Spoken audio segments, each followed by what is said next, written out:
Thanks for joining us after all that time. Welcome back. It's been a minute. All right. Single shirt. Yep, I'm Hatter. This is Holden. And co-host. That's me.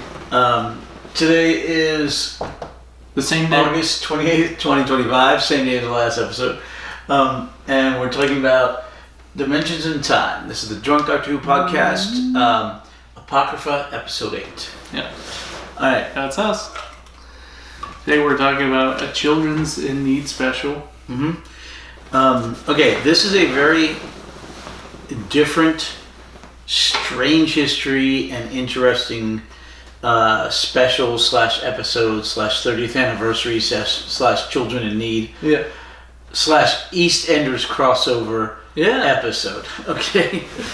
It's like a Star Wars Christmas special. I own that. Good stuff. You own it? Yeah. I'll show it to you sometime when you're feeling particularly like you want to be hurt. Okay. Okay. Background. The BBC had planned a 30th anniversary special for Doctor Who to air November of 1993, which is the 30th anniversary. The show was canceled at this Even point. though the show was off, they wanted to at least celebrate the 30th anniversary and hopefully continue the show down the line. Yeah. So they wrote a 30th anniversary special. And like the 10th and 20th anniversary specials, it was going to be a multi-doctor special. All 3 doctors were there for the 10th anniversary special.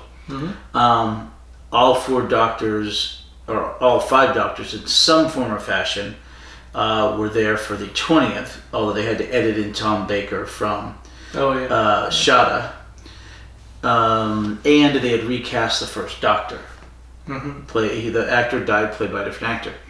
This time, they had written it where they took the first 2 doctors who had both passed away and kind of set them up as already being captured.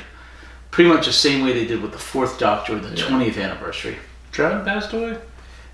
No, Troughton's the 3rd Doctor. Oh, sorry. He's the 2nd Doctor. Yeah, he had passed away. Oh. His last appearance as the Doctor was the 2 Doctors. Okay. Okay.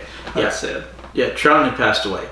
So this has Pertwee, Tom Baker, Davison, Colin Baker, and Sylvester McCoy, which were the 5 surviving Doctors at the time. And a ton of companions.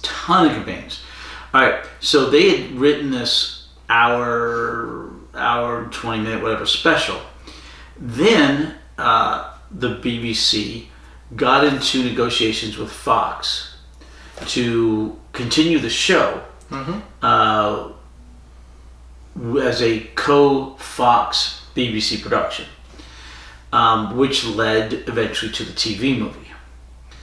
And Fox said, wait a second, you're going to do this special. We're putting a lot of money into this pilot and starting the show again, reviving the show. If you release this special and you've got 5 different people as the Doctor, and we start up with the movie, with the TV show, that's going to confuse the heck out of people. They're going to be like, is this like a bunch of different, why are there a bunch of different Doctors? What's going on? Because they're thinking about Americans who had never seen Doctor Who before it was going to be aired on Fox in America. Because pretty much the only time you get to see Doctor Who in America was PBS, which is where I saw him when I was young. Okay. Yeah, he was a big draw on PBS back in the day, and it was mostly Tom Baker, although some Pertwee and eventually some Davison, Colin Baker, and McCoy. The early stuff was in black and white, and of course a lot of it was missing. But yeah, they were really big into the Tom Baker era because it was all there, and because he had 7 seasons, because he was the damn well best Doctor, So, so Fox convinced them not to turn that into a big 30th anniversary special. So the writers of it said, well, wait a minute, we put all this work into it. Yeah. We would hate to have nothing air for the 30th anniversary. How much do you think they already filmed? Well, they hadn't filmed anything at that point. But it was written. And they said, we want something to air for the 30th anniversary. Yeah. And they're like, okay, can we take this and make a Children in Need special out of it? You know? And the BBC said, well, it's a Children in Need special. We're not going to give it a budget, hardly. You can use stuff, but we can't pay our actors, we can't pay these people, yada, yada, yada. Mm-hmm. For a Children in Need special. It's going to have a minuscule budget. And so the writers and the producer went around to all the Doctor Who actors and got the vast majority of them to donate their time to do it for Children in Need and to celebrate the 30th anniversary of the show. So they did it with a sole thing that was never going to be released on like physical medium. Because they didn't want to just see it sold for profit. They wanted it to air and be solely for the children in need, which made sense. So they got so many people in for it. Yeah. The third Doctor, the fourth Doctor, the fifth Doctor, the sixth Doctor, the seventh Doctor. Companions show up. The Ronnie's the bad guy. Yeah, the Ronnie's back. And we see tons of villains, different ones. Yeah. There's a brief Cyberman. What? There's a Cyberman. Yeah, very briefly you see Cyberman. Very briefly you see the guys with the little balls on their heads. Mm-hmm. When the balls fall, they eventually die. Oh, remember that? Well, it was in one of Tom Baker's later serials, where he goes to the planet and he goes in the machine and he turns real old. Oh yeah. Yeah, you remember that? Was Sarah Kingdom? No. No, this is this is Tom Baker. Hold on. So the Ronnie, for whatever reason, is making some menagerie, all these different subjects. Yeah, and the actress who plays her is back, which is really nice. Yeah. Let's see. Boom. But some of these companions were unrecognizable. It's been a while since we've seen them on screen. Some of them weren't. The Leisure Hive. That was it. Leisure Hive. Yeah, remember they go to the Leisure Hive and they've got the balls that fall off. Yeah, they've got the head deal that's green, and they've got the little like red balls, and as the balls fall, they're dying. No, you don't remember that. Okay. Anyway, one of those guys makes a cameo in the menagerie of evil things. Mm-hmm. The little dog from Paradise Towers or whatever. Oh yeah, is in there briefly. There's a bunch of stuff in there. Canine. Yeah, Canine. Okay, so all right, hold on. So as this was a Children in Need special, they also tried to get more viewers. So it was a crossover between Doctor Who and the EastEnders. EastEnders is a long-running BBC soap opera. So, right, pretty much any character who was not a Doctor Who character who spoke in that special was in EastEnders. Do you know they have soap operas do like an episode a day or something? Traditionally, yes. It's crazy. I just found that 5 days a week, yeah. Yeah, that's crazy. Like some seasons have like 200 episodes in them. Yeah. I didn't know that. That's crazy. Yeah. No other shows like that. No other scripted show. Yeah. Could you imagine filming 5 days a week for a soap opera? Yeah. Well, they have ensemble casts, so you may not be in that episode. Oh. And if you are, you may only be in that episode for 2 minutes, you know? Cool. Yeah. I need to get on a soap. So anyway, this was the 30th anniversary special, or supposed to be. I still consider it as such because it was released for the timing as such, November of '93. Yeah. It was a crossover with EastEnders. It was a Children in Need special, and it has the greatest collection of doctors and companions in the entire history of Doctor Who. Yeah. Yeah. To this day. Yeah. 3rd, 4th, 5th, 6th, 7th Doctors. Sarah Jane Smith shows up. Victoria shows up. Yeah. Susan shows up. Susan was there. Yeah. Susan was there. The Brigadier. Tegan. I can't think of the name of Davison, the other female who was there with Tegan when what's his face dies? Adric. Leela? No, Leela does show up. Yeah. Leela shows up. Ace, Canine, Bessie the car. Yeah. Yeah. The Whomobile. Yeah. Well, the Whomobile is a different vehicle. That was the one later on. Remember when it flies? Yeah. Yeah. Oh. Oh my gosh. Cool throwback. Yeah, it just big time.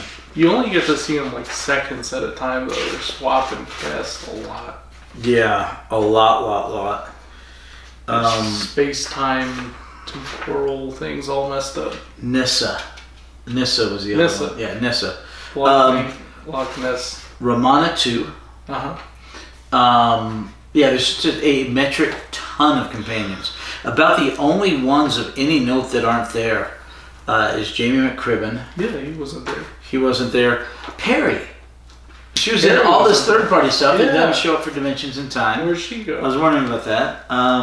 We don't know if they broke up in between the other third-party stuff because she's not in any of the Future Strangers. Oh, no? No, she that the one we just saw was her last appearance in the show. Period. I think to date. Really? Never comes back. Yeah, absolutely. That's my knowledge. Let's see. But yeah, you've got tons of companions, tons of doctors. But yeah, they keep bleeping in and out real quick and switching between them. And you see pairings up of companions and doctors you never expected to see. Yeah. Like the 6th Doctor and Sarah Jane, or let's see, Ace and the 3rd Doctor, or what have you. It's just really odd Susan combos. And McCoy. Yeah. Someone. Yeah, it was Susan and Where's my doctor, the original one? No, that was Susan and Baker. Oh, okay. Colin Baker. She's like, I mean, the original, and my grandfather. So anyway, essentially the Doctor shows up. The Ronnie's trying to collect a menagerie. She's got everything else. She just needs a human, but she does want to get rid of the Doctor. So they. So she knocks him off course and into this weird time loop distortion field where he's in the East End and keep switching decades like it's 2013. Right. Well, it goes 73, the 93, 13. 73, 93, 13. Yeah. And they keep cycling through them. And it just jumps back and forth and back and forth and back and forth and back and forth. And eventually there was a contest to see who would help the Doctor defeat the Ronnie. Yeah, and there was a little girl. When did she show up and help? She wasn't even in the episode. I think she was and she wasn't. There may be a longer version because I remember her actually showing up. We might have to go out and rewatch and see if we can find the longer version. Because I think there was one where she does show up and she helps shoot the Ronnie or something. Ronnie has this big drill bit gun that she's aiming at the Doctor. So she is like, I've weakened you too much. You can't do anything against me. Even as the Doctor's finally figuring out what's going on. She releases her menagerie of bad guys and they all converge. And the Doctor's like, oh, I don't know, Ronnie. I may have a trick or two up my sleeve. End of the first part. Yeah. Second part. Call in to vote on who saves the Doctor. Yeah, Big Ron or Maggie or whatever. It was close. Yeah, well, 56-44. Yeah. So Maggie wins. or Marsha or whatever, Mandy. Anyway, this episode is already longer than that was. Yeah. Yeah. Was it? Us talking about it is longer than it was because it was so short. So, just like in the air zone solution, the doctors are linked psychically. And the doctor kind of brings up the other doctors, and they all go to try and... mind meld. They try to defeat the Ronnie, and eventually Sylvester McCoy manages to do that by figuring out that the Ronnie thought she was taking a human, but she took Romana too. So that was remember Romana 1 and Romana 2? Yeah. So but she took Romana 2, so there were 2 Time Lord brains inside the TARDIS because there was that other Time Lord that she had. Yeah. And of course the 2 brains of the first 2 Doctors. Yeah. So with that, he was able to blow up her TARDIS and send her back into the whole trap she'd made for him. Did he send the Ronnie? He sent the Ronnie into that trap. What about the other 2 doctors? They got out. Romana. Supposedly. Did Romana get out? We don't see her get out. We don't know. But you figure everyone in the menagerie was released. Oh, okay. They never say it, but anyway, and for some reason it all had to happen in Greenwich, because Greenwich Mean Time. Yeah. Yeah. Okay. When the time zones of the world were established, they were established by some people at this university in Greenwich or whatever, and so they decided they were going to be the center. Number 1. Not the very first time zone, but the time zone break was going to go through them. Uh-huh. Everything on this side was Greenwich plus so much. Uh-huh. Okay, GMT plus 1 or plus 2 or plus 3 or plus 4, whatever. Yeah. Everything on this side was going to be GMT, Greenwich Meridian Time, minus 1 hour, minus 2 hours, minus 3 hours, minus 4 hours. Oh. And so they literally design the time zones around that, and so it goes right through the United Kingdom. Sounds annoying. Yeah, and for some strange reason that's not explained here, the Ronnie had to do it at the Greenwich Meridian. Oh. As you do. Yeah, as you do. But anyway, this is the last we see of the Ronnie and of Susan until this year. This year, the Ronnie comes back? The Ronnie comes back this year in 95 in Series 15, and Susan comes back in Series 15. No way. This year. Yeah. Cool. It's going to be a while till we get there. It's going to be a long while. But this is the very last we see of Pertwee playing the Doctor. He passed away before, somewhere in the 90s. I don't remember if it was before or after the 96 revival, but somewhere in the 90s. Yeah. Well, that's sad. He did so good in this one. Yeah, he did so well, period, in all his deals. But yeah, he passed away. Every single numbered Doctor since then is still alive. Tom Baker, Davison, Colin Baker, McCoy, McGann, Eccleston, Tennant, Matt Smith, Capaldi, Whitaker, Shutagawa. Whitaker, Tennant, Shutagawa. All the numbered Doctors after number 3, who died in the 90s, it's 30 years later, they're all still alive. Tom Baker being like 90. He's old. Yeah. But yeah, all the way through, all still alive. The War Doctor passed away, but he's not a numbered Doctor. Oh. Yeah. We've got 2 or 3 Doctors that are not numbered Doctors, but they're just descriptive Doctors. Like the bad one that showed up in the Trial of the Time Lord. The Valeyard. The Valeyard. Not a numbered Doctor. Theoretically will happen someday. Hasn't happened yet.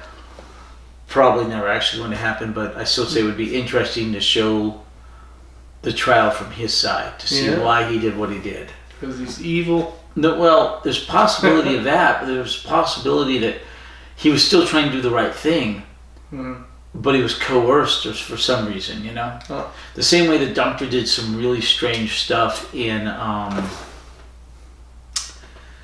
my gosh, the one where he becomes the president of Time Lords. Oh yeah. And he does some really strange things, but he was doing it because he was trying to stop the invasion by these other guys. Mm. And he manages to do it by doing all that. Yeah. Yeah, so stuff like that. Could be like that. Yeah, it could be. I'd be very interested. I wouldn't want to relive the trial of a Time Lord verbatim, but just to see like the in-betweens from the other side would be interesting. But yeah, there's the Valeyard, there's the War Doctor, and there's the Fugitive Doctor, or Dr. Ruth, whichever you want to call her. Fugitive. Yeah. From time. Time fugitive. The actress's name was Ruth, and there's somebody somewhere, I think, called Dr. Ruth. So it just kind of, some people just call her that. Oh, okay. Yeah, I don't know. Anyway, like I said, this is the only real big crossover we see with another show. And it's also the biggest collection of doctors and companions in one place that we ever see, although also one of the shortest. There's one close to it later on. But yeah. Yeah. And this is the only Children Need special or any other special, any other thing like that for Doctor Who, I believe, that had the logo for Doctor Who. Oh, cool. That showed up and introduced it as a regular episode. Yeah. Yeah. It's unique like that. Yeah.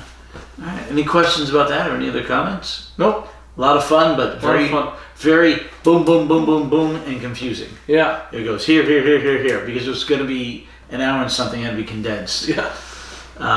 Because they could only film so much to keep it a Children Need special, and they could only do so much with people's time and donations and all that. Oh yeah. What could have been? That was for the kids. Agreed. All right. No new news. No. And for the 40th anniversary specials, basically Scream of the Shakla. Because it was released at that time and it was designed to restart the show for the 40th anniversary. But got kind of shunted aside when they decided to do a live action instead of animated. Uh-huh. Yeah. No Doctor Who news, nothing. It may be years before we get any more Doctor Who news at this point. Goodness. The only news I'm expecting anytime soon is releases. We've got one in January for the next box set, and that's literally it. That's it? Yeah, Series 15 will be like in May of next year, and then The War Between the Land and the Sea will probably be January or February in 97.